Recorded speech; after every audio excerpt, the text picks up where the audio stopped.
a empezar la clase y vamos a hacer dos temas de patología renal en pediatría, que son glomerulonefritis primero y luego vamos a hacer síndrome nefrótico, ¿ya?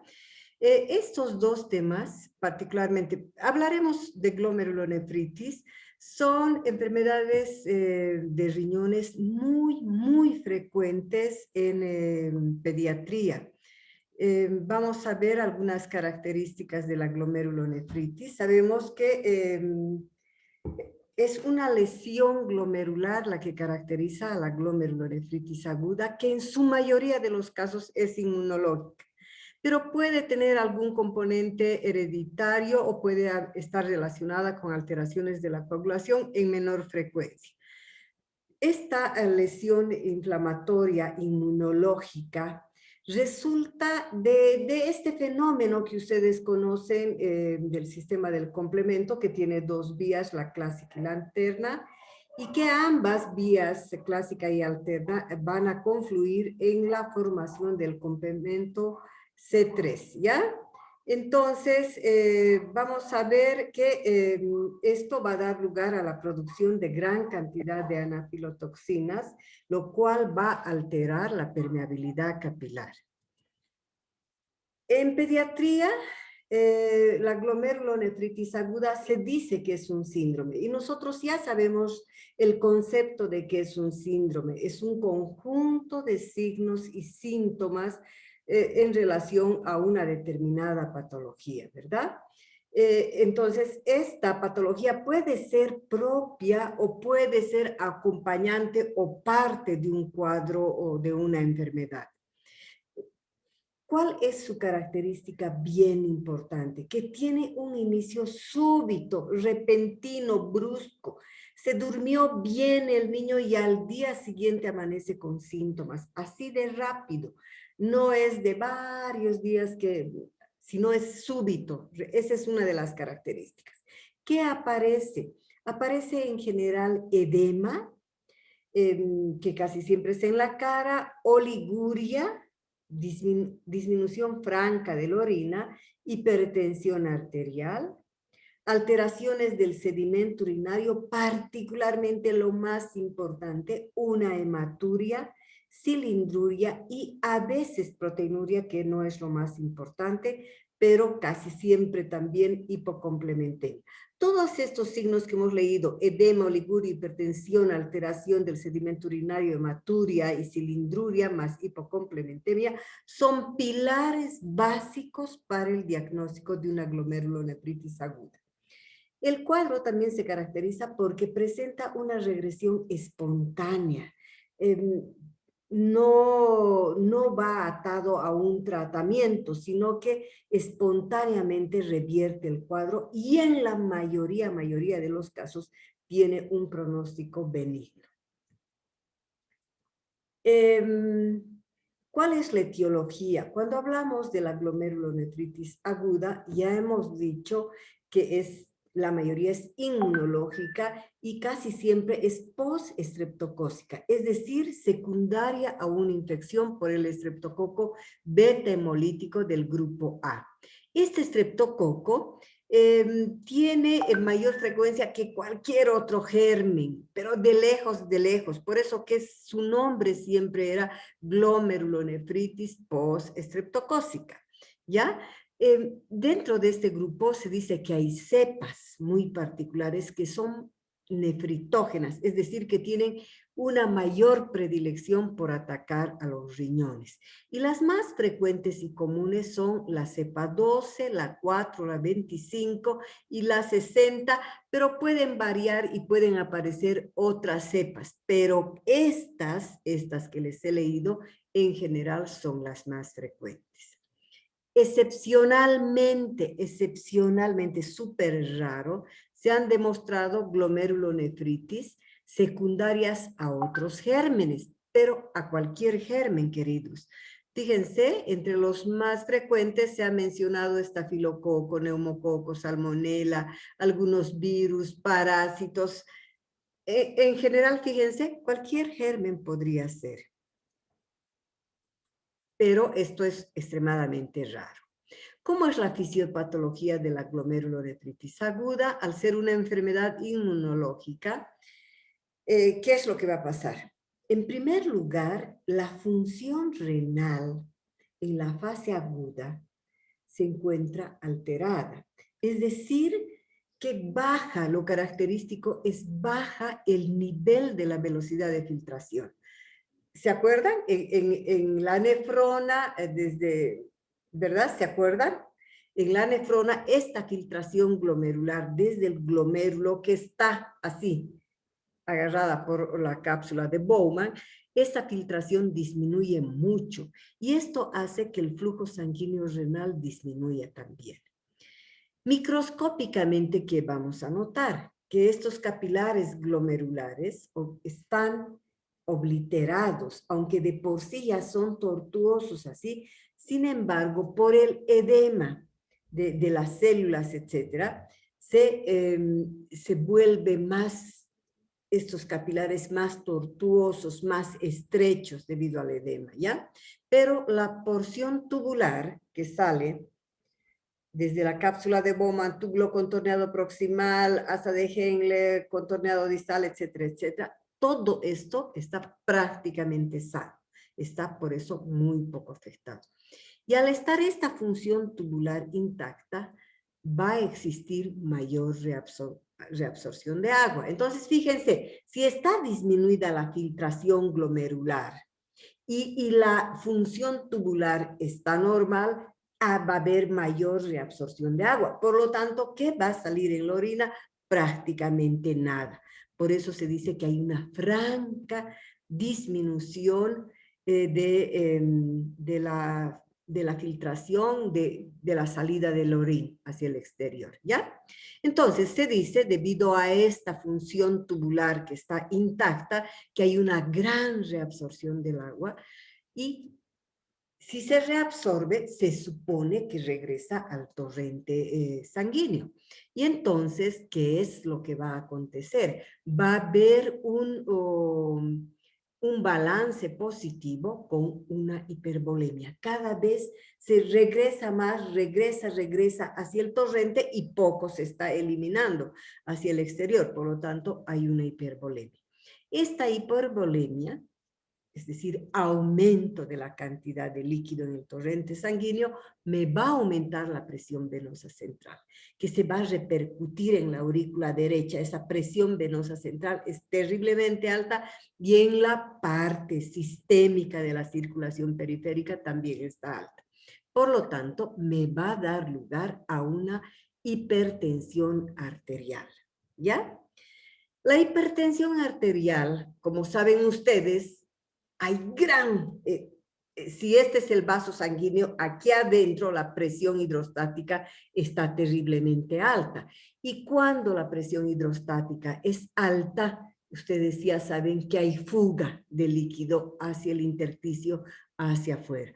Por lo tanto, esto me produce edema debido a esta fuga de líquido del intravascular y además que va a haber una serie de complicaciones como insuficiencia cardíaca congestiva por la sobrecarga del volumen hacia el corazón, por esta hipervolemia, ¿verdad? Y hay una hipertensión periférica muy, muy terrible. La lesión y edema del glomérulo me va a producir hematuria y cilindruria. Entonces, en términos generales, hemos dicho que el glomérulo es el que se afecta, que toda la parte de los vasos sanguíneos, de los capilares glomerulares, están edematosos, están tortuosos, están lesionados. Por lo tanto, va a haber presencia de sangre salida. Acuérdense, chicos, que en condiciones normales el glomérulo no filtra ni glóbulos rojos, ni glóbulos blancos, ni plaquetas, ni siquiera proteínas, porque son grandes y porque llevan cargas negativas. Pero al estar lesionado va a haber una gran fuga de glóbulos rojos, por lo tanto nosotros vamos a encontrar presencia de sangre y la cilindruria se produce, porque un glóbulo rojo no transita tan fácilmente como en otro capilar, sino que se estanca y va uno encima de otro y hacen verdaderos pilas de glóbulos rojos, que al transitar por un capilar tortuoso se vuelve como una especie de un paquete y salen paquetes de glóbulos rojos aplastados unos sobre otros. Ese paquete así aplastado se llama cilindro, son los famosos cilindros hemáticos, ¿ya? Es la cilindruria que hay propio en este cuadro. ¿Cuáles son los criterios de infección estreptocócica? Hay criterios clínicos como antecedentes de una enfermedad estreptocócica.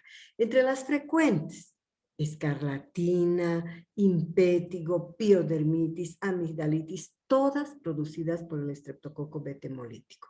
Los criterios bacteriológicos son el crecimiento de 10 colonias o más de estreptococos. Y los serológicos, títulos de antiestreptolicinas iguales o superiores a 333 unidades toto. Al hablar de su epidemiología, decimos que es más frecuente en escolares y adolescentes entre 9 a 15 años. Entonces, fíjense, es una edad escolar, es propia del escolar y del adolescente esta, de niños grandes. No es imposible que exista en menores, existe, pero rara vez, ni mayores acá, ¿ya? Entonces, esta es la media de 9 a 15 años, son niños grandes en edad escolar, ¿ya? Están entre primaria y secundaria. El 95% está en menores de 15 años, aunque puede haber, como les he dicho excepcionalmente, a menores de 2 años o mayores de 15. Hay predominio del sexo masculino, más frecuente secundario a lesiones cutáneas, por ejemplo, piodermitis, impétigo o escarlatina, y más frecuente en familias pobres y hacinadas. El cuadro clínico, ya lo hemos dicho. El antecedente de infección estreptocócica, impétigo, piodermitis, escarlatina, amigdalitis, pultácea, abscesos dentarios, 2 o 3 semanas antes de inicio del cuadro. Se dice que la mayoría son 21 días, el promedio, 21 días. Hay un inicio brusco con edema, en general matutino, aparece por la mañana con los ojos así hinchados y con la cara abotagada. Posteriormente se disemina al cuerpo y extremidades, pero rara vez hace anasarca. Es decir, anasarca es todito el cuerpo. Rara vez es más propio de caras, de las manos como en guante y en bota. Eso es lo frecuente, perdón. Eso es lo frecuente. También, y hemos dicho que hay oliguria, una orina escasa, porque por la gran reabsorción en la parte tubular y devolución al sistema vascular, ¿verdad? Hay hematuria porque se filtran glóbulos rojos. La hematuria sí o sí debe existir igual que el edema, y esta hematuria, aunque debe ser microscópica, si no es macroscópica, porque la hematuria macroscópica es sangre, es como té cargado, como café, así describen los pacientes. Hay hipertensión arterial, frecuentemente puede ser leve, a veces moderada y más rara vez grave. La exploración, se ve este paciente pálido porque está perdiendo gran cantidad de sangre, aletargado, inapetente, hipotónico, no tiene ganas, está bradicárdico y febril muchas veces cuando va acompañado del proceso infeccioso. El primer signo de mejoría de esto es que hay un aumento de la diuresis, es decir, empieza, de lo que casi no orinaba, empieza a orinar. Y obviamente, si empieza a orinar, hay un balance ya, ¿verdad? Un balance negativo, está perdiendo líquido y por lo tanto va a perder peso el paciente. Luego de 24 a 72 horas hay una poliuria abundante, es decir, orina más de lo necesario porque tiene en el organismo mayor cantidad de líquido y por una retroalimentación negativa, tiene que eliminar todo el excedente. Y si está eliminando gran cantidad de líquido, la presión hidrostática va a ir bajando y con esto baja la presión arterial también, ¿verdad?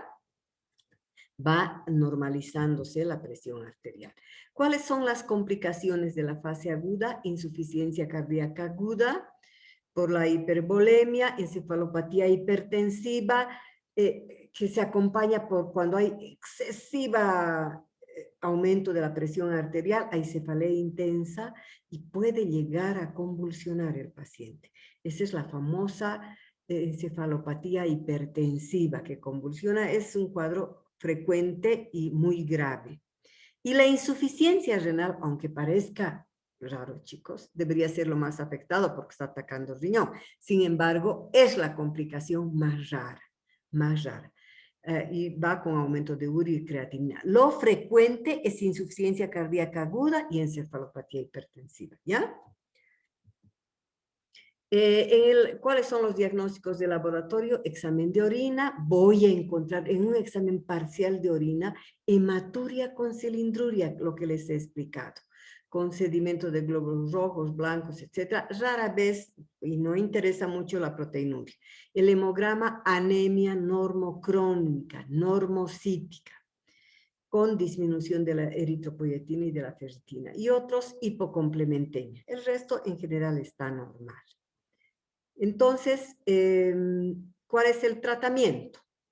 No existe un tratamiento específico. Al ser un problema inmunológico, no hay un tratamiento específico. La mayoría de los casos van a la curación espontánea si se maneja adecuadamente la fase hipervolémica. La restricción de líquidos de sodio junto a los fármacos reduce mucho las complicaciones y la mortalidad. El tratamiento es reposo en cama, dependiendo de la gravedad. Puede ser relativo si es simple o si es muy grave, si hay hipertensión, está internado y es reposo absoluto. Restricción de líquidos, balance hídrico, dieta hiposódica. Acuérdense ustedes que si hay mayor cantidad de sodio, se retiene más líquido y eso me aumentaría la presión arterial. Infección para la infección estreptocócica, penicilina, si hay alergia, eritromicina. Para la hipertensión arterial, furosemida, de 5 a 10 kilopesos. Y nitroprusiato o nifedipino en los casos graves cuando están en la terapia intensiva. Fíjense, chicos, este es un cuadro de fácil diagnóstico. Es típico. El edema, la hematuria, la hipertensión, la cefalea, la reducción de la orina, la oliguria, etcétera, son clásicos. E incluso en laboratorio, un simple parcial de orina me puede hacer daño. Entonces, este es un cuadro que aunque no lo hayan visto ustedes, lo pueden diagnosticar con mucha facilidad. Y creo que este es el último, la última diapositiva. Vamos a pasar con el otro tema, por favor.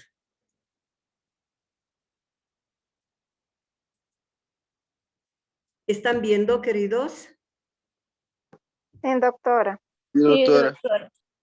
Ahora díganme, ¿se sigue grabando o no? Sí, doctora. ¿Sigue grabando? Doctora. ¿Se está grabando? Sí, o no? doctora. Ya, perfecto. Sí. Ya, mis queridos. Entonces, vamos a ver síndrome nefrótico, mis queridos. Entonces, el síndrome nefrótico es otro de los cuadros renales frecuentes en pediatría, el segundo cuadro frecuente en pediatría. Y este síndrome también es igual que la glomerulonefritis, es un síndrome, un conjunto de signos y síntomas, que puede ir solo como tal síndrome o puede ir acompañando otra enfermedad. Este síndrome se caracteriza porque hay proteinuria masiva. Acuérdense que en la glomerulonefritis hemos dicho que no nos importa si hay. Hay hipoalbuminemia. Como se está perdiendo ingentes cantidades de proteínas, la albumina baja y por lo tanto hay edema e hipercolesterolemia. Estos son los pilares de diagnóstico del síndrome nefrótico. Proteinuria masiva más allá de 50 miligramos, hipoalbuminemia, edema e hipercolesterolemia. La fisiopatología del síndrome nefrótico. Es simple, simple, simple. Así como era simple de la glomerulonefritis, ¿verdad? Proceso inmunológico que altera el glomérulo, etcétera, etcétera. Hay hipervolemia, hipertensión. Este también es bien simple. Cualquier precipitante del síndrome nefrótico, que vamos a ver son cualquier cantidad. Si ustedes leen el libro, es casi una plana en letra menuda de factores precipitantes, ¿ya? Cualquier factor precipitante, entonces, me va a alterar la permeabilidad glomerular a las proteínas. En condiciones normales no se eliminan ingentes cantidades de proteínas, aminoácidos sí, pero no proteínas, porque tienen una carga negativa las proteínas. Y las células de la cápsula de Bowman también tienen carga negativa. Y negativo con negativo se repele. Por lo tanto, no hay una filtración. Esta es la razón por lo que nosotros vamos a encontrar una proteinuria masiva, mayor a 50 miligramos kilopeso día, ¿ya? Esta pérdida, pero tan ingente, tan grande de las proteínas, me va a llevar a que el cuerpo se vaya deshaciendo de grandes cantidades de proteína y al final este paciente me hace una hiperproteinemia. No se conoce muy bien la razón por la cual, tal vez como mecanismo compensatorio, dice el libro, aparece hipercolesterolemia además. Pero la hipoproteinemia es la responsable de que haya una disminución de la presión coloidosmótica.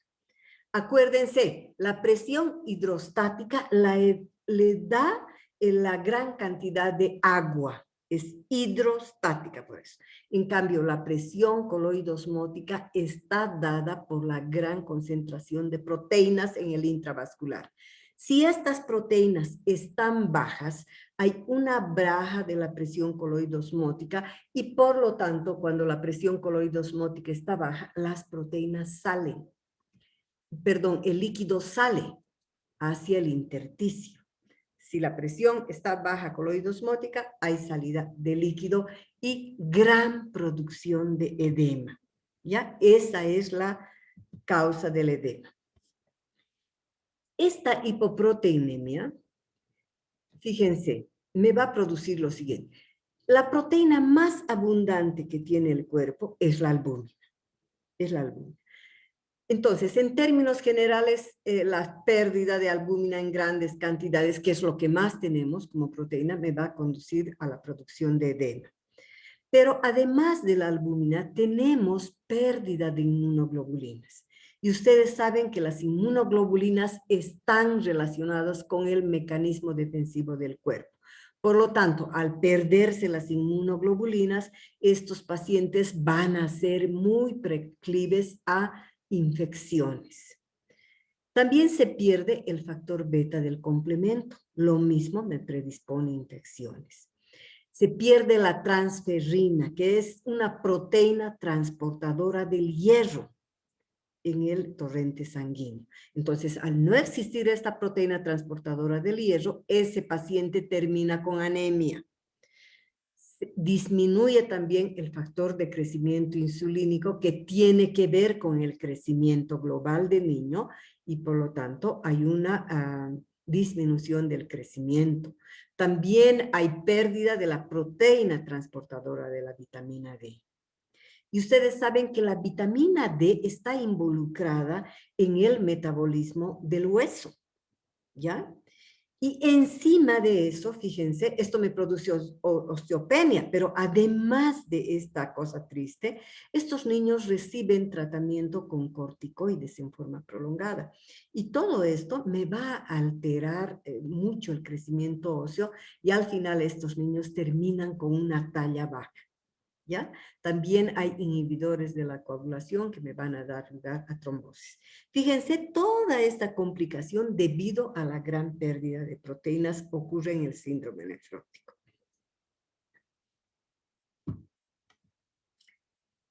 ¿A qué se debe el edema del síndrome nefrótico? Ya lo hemos dicho, queridos. Se debe a la hipoproteinemia. por hipoalbuminemia fundamentalmente. Esto me baja la presión coloidosmótica intravascular y esto me da lugar a la fuga de líquidos al espacio extravascular o al intersticio, y hay mayor reabsorción de agua y de sodio en las nefromas y da lugar a edema, ¿ya? Que es el signo más notorio. En este caso, el edema no es como en la glomerulonefritis, solo de ojos y un poco de cara o de manitos. Aquí es todo, todo. Y el niño, el afectado en general, es un niño pequeño, es un lactante. Por lo tanto, es un verdadero globo blanco ese pobre bebé. Entonces, vamos a ver ahora.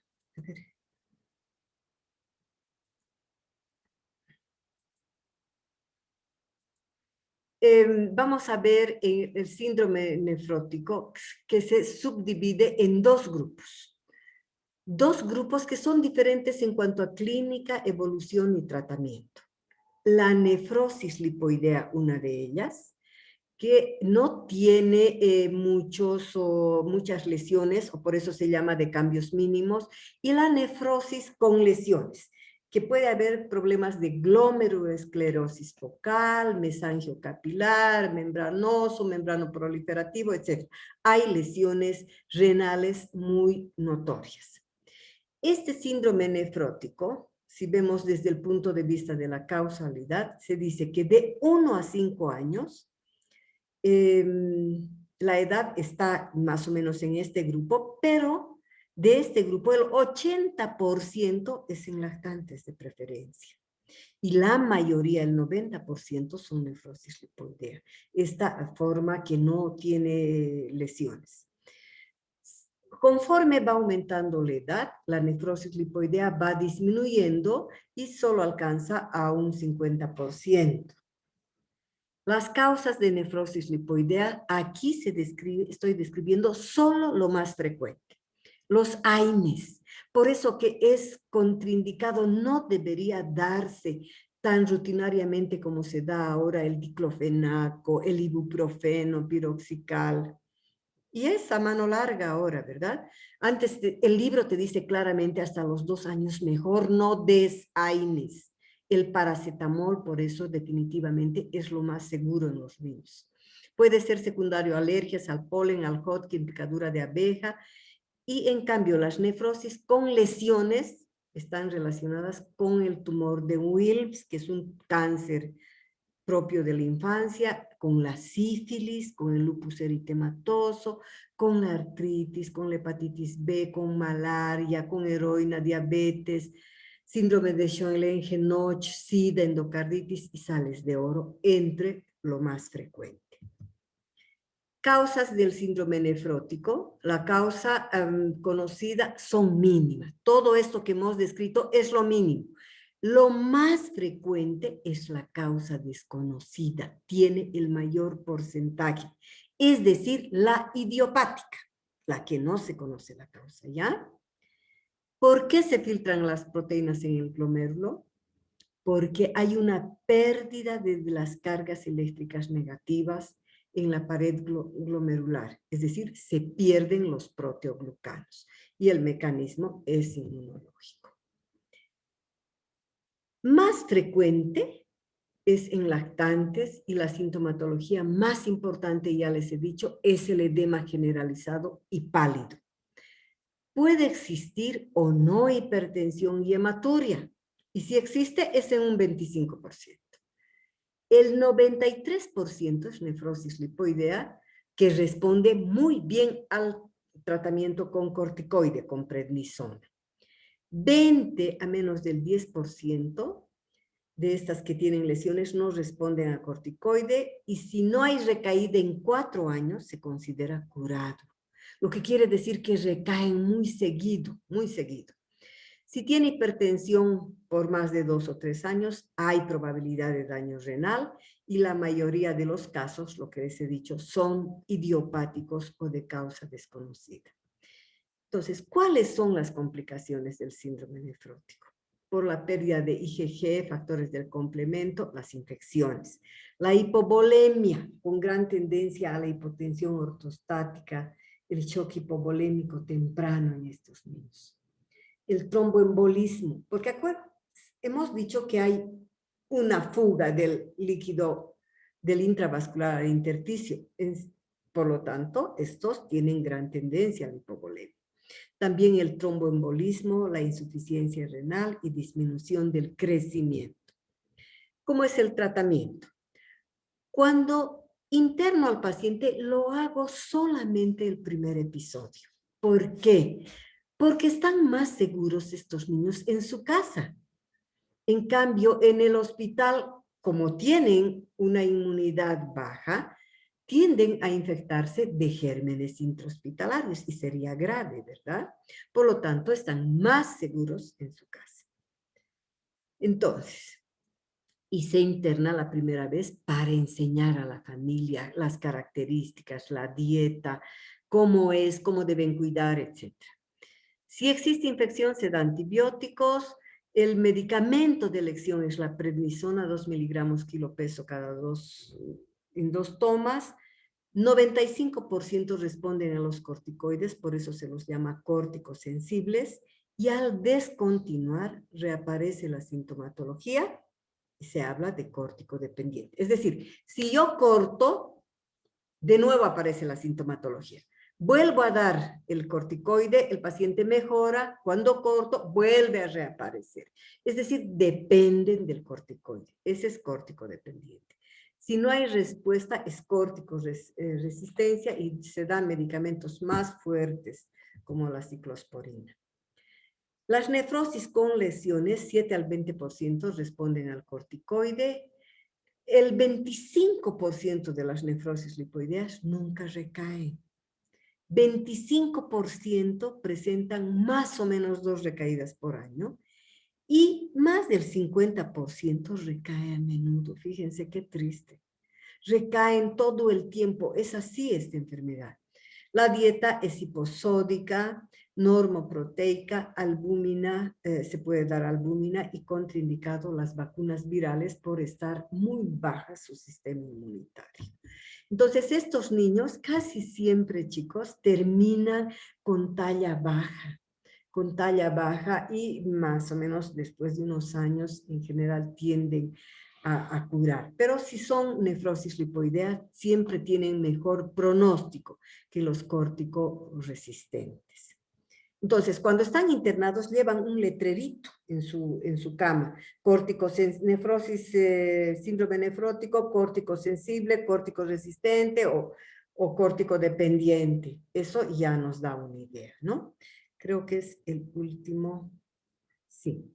No sé si tienen alguna pregunta, queridos, he volado. No, yo no, doctora. ¿Ya? No, doctora. ¿Todo bien?